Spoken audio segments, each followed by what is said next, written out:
दोस्तों, ईरान की ये बातें क्या आप जानते हैं? ईरान का वो प्राचीन कारनामा जिसकी दुनिया कर्जदार है। ईरान के बारे में आपने बहुत से किस्से कहानियां सुने होंगे। इन दिनों अंतर्राष्ट्रीय स्तर पर तो इसकी चर्चा काफी गर्म है।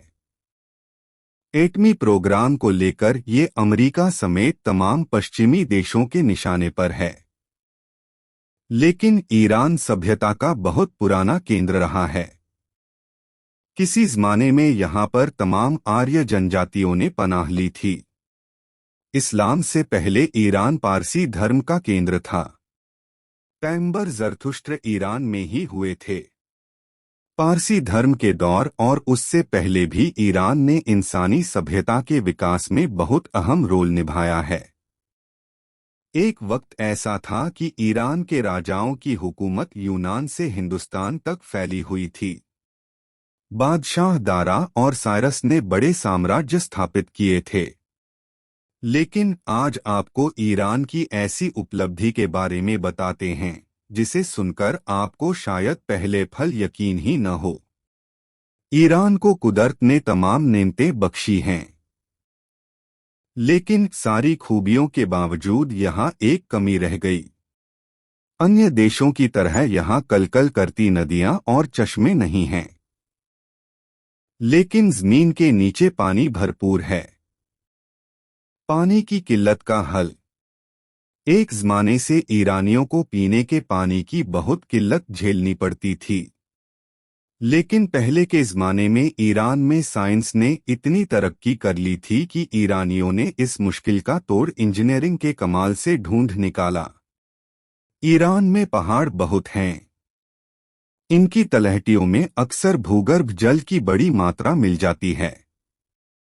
आज से करीब 3000 साल पहले ईरानियों ने इसी भूगर्भ जल को गहराई से निकालकर ढलान के जरिए दूर दूर तक पहुंचाने का तरीका सीख लिया था और कामयाबी से इस्तेमाल भी किया। ज़मींदोज़ पानी निकालने की ईरान की इस तकनीक के नमूने ईरान के शहरों इस्फान से लेकर याज़्द और दूसरे इलाकों में मिलते हैं। पानी सप्लाई की इस शानदार इंजीनियरिंग को फारसी ज़बान में कारिस कहते हैं, लेकिन इसका अरबी नाम कनात चलन में ज्यादा है। पहाड़ों की तलहटी से पानी निकालकर इसे दूर दूर तक पहुंचाने वाला सिस्टम आज भी चलन में है। 2016 में यूनेस्को ने इसे वर्ल्ड हेरिटेज साइट कर लिया है। पहाड़ों में कनात बनाने के लिए सबसे पहले ऐसी जगह की पहचान की जाती थी जहां जमीन के अंदर प्रचुर मात्रा में गाद वाली मिट्टी हो, फिर बड़ा गड्ढा खोदकर जमीन के अंदर पानी तक पहुंच बनाई जाती थी। कनात के जरिए ही ऊंचाई से निचले इलाकों में सिंचाई के लिए पानी पहुंचाया जाता था। जमीन के भीतर पानी की नालियों का जाल। ऊपर से देखने पर ये गड्ढे ऐसे ही मालूम देते हैं जैसे कच्ची जमीन में चींटियां गड्ढा खोदकर अपने लिए घर तैयार करती हैं। ऊपर से देखने में ये अंदाजा नहीं लगता है कि अंदर नालियों का जाल बना हुआ है।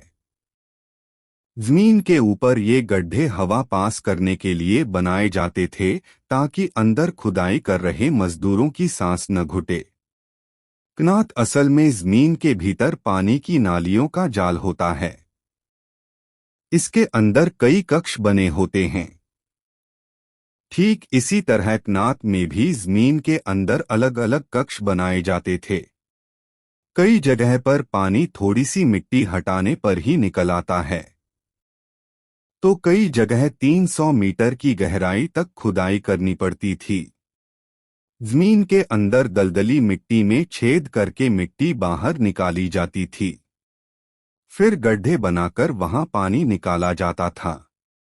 कनात के अंदर ढलान इस तरह से बनाए जाते थे कि पानी तेज बहाव के साथ चलता रहे। कनात बनाने का तरीका काफी पेचीदा था, लेकिन इसकी बदौलत ही ईरान सदियों तक अपने सूखे इलाकों तक पानी पहुंचाता रहा। इसकी बेहतरीन मिसाल तो दक्षिण पूर्वी ईरान के प्रांत फार्स में देखने को मिलती है। 550 से 330 ईसा पूर्व में यहाँ एकेमेनिड वंश के राजाओं ने परसिपोलिस नाम का शहर बसाया था। ये शहर जाग्रोस पहाड़ों से घिरा था। यहाँ के मैदानों में सूखा था और हवा काफी गर्म थी। रेगिस्तानी इलाकों की तरह यहाँ के लोगों को पानी की किल्लत का सामना करना पड़ता था। लेकिन क्नात जैसी तकनीक की बदौलत परसिपोलिस एकेमेनिड वंश के राजाओं के लिए सत्ता का सबसे बड़ा केंद्र बन गया। यहीं से उन्होंने अपनी हुकूमत यूनान से लेकर हिंदुस्तान तक कायम कर ली। इस शहर को उन्होंने दुनिया का सबसे आलीशान शहर बना दिया। बड़े बड़े पार्क और बाग इस शहर की खूबसूरती में चार चांद लगाते थे। बागे खोशनेविसान। ये बाग 4 हिस्सों में बने हैं, इसीलिए इन्हें चहार बाग यानी 4 बाग कहा जाता है। इन बागों को देखकर एहसास होता है कि पारसी लोग कुदरत के प्रेमी थे। कोई शक नहीं कि इब्राहिमी मजहबों इस्लाम, ईसाई और यहूदी में जिस जन्नत की कल्पना की गई है, उसका ख्याल इन 4 बागों से ही प्रेरित है। फारसी लोग इन्हें परीदायदा का नाम देते हैं। जन्नत के लिए अंग्रेजी शब्द पैराडाइज इसी फारसी शब्द से बना है। ईरान की राजधानी तेहरान के मशहूर बाग हैं बागे खोशनेविसान यानी तस्वीरें उकेरने वालों का बाग, बागे मुज़े यानी म्यूजियम गार्डन, बागे फिरदौस यानी पैराडाइज गार्डन। कुछ जानकार दावा करते हैं कि हो सकता है इन बागों की खूबसूरती ने ही ईरान के मशहूर शायर हाफिज और शेख सादी को शायरी की प्रेरणा दी हो। ईरान के चहार बाग की फिलॉसफी का असर दुनिया के कई देशों में देखा जा सकता है। मोरक्को के शहर मराकश के महलों, स्पेन के किले अलहमरा के सहन में बने बाग और फ्रांस के राष्ट्रपति निवास यानी वर्साय पैलेस के आर्किटेक्चर पर फारस की कला और संस्कृति का असर साफ देखा जा सकता है। ये अरबों के जरिए दूर दूर तक पहुंचा। मुगल बादशाह फारसी ज़बान और संस्कृति को दुनिया में अव्वल मानते थे।